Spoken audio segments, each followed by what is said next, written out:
Case Study R tutorial. We are nearing the end of the course, and as a final exercise in our last week, we are looking at a case study, the Canadian Trial of Dietary Carbohydrates in Diabetes. In the first video lecture, Allison introduced to us the study and a few keywords and concepts that allowed us to better understand the purpose of the study. In the second lecture, you saw how to design such a study to acquire the data needed to answer the research questions. One of the questions raised in this particular lecture video was how large of a sample would we need to be able to obtain statistically significant results?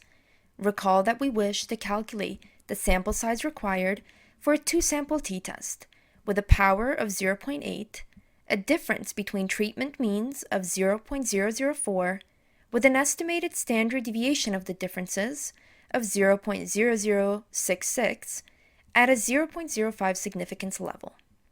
To calculate this, we will need to first install the Power package with the install.packages command, and then load the package with the command library. The command we will want to use is power.t.test. This command is very useful in that it can calculate power given the parameters, or it can determine parameters given the power. We will use it to determine the sample size, so we will enter all of the information that was given. We will start with the required power of 0.8.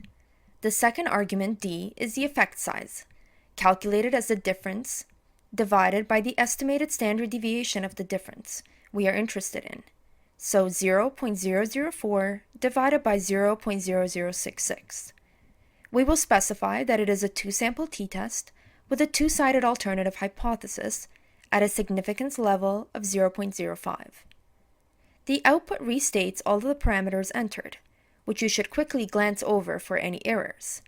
And at the very top, we see that the sample size required is approximately 44 subjects. The note at the bottom does state that the sample size is the required count for each group, not in total. In the third lecture, when you got a first look at the data collected, you noticed a few problems that needed to be fixed before the data can be analyzed. Let's first read in the data and attach the variable names. The first problem encountered was that some of the males were coded with a capital M and some with a small m. If we just type in the variable sex, we see all of the observations and at the very end, the levels. Here we notice the problem. To fix this, we can say that for any of the observations in sex, if sex equals to little m, in quotes because it is a name, we will set it to capital M.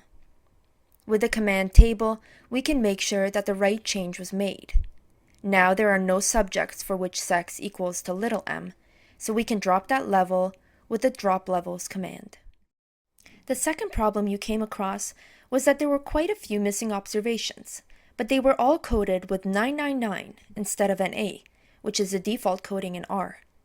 To fix this problem, we will go through each of the variables: age, BMI, HbA1c and HbA1c baseline, CRP and CRP baseline, and for any observation that is coded with 999, we will set it equal to NA. Since our focus is on how the subjects changed over the year with respect to the outcome variables, we will create two new variables, HbA1c diff and CRP diff, and we will set them equal to the difference between the baseline measurement and the end of the study measurement.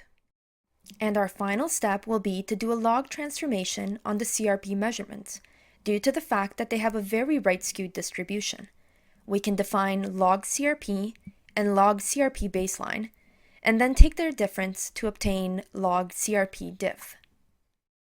We have examined the data for problems, and we have fixed those problems easily using R. And with the new variables we have calculated, we are ready to carry out the formal analysis required to answer the research questions posed. We have covered all of the commands needed to analyze this data in previous R tutorials. So flip through your notes or review a previous tutorial. All of the tools you need are right at your fingertips. Good luck!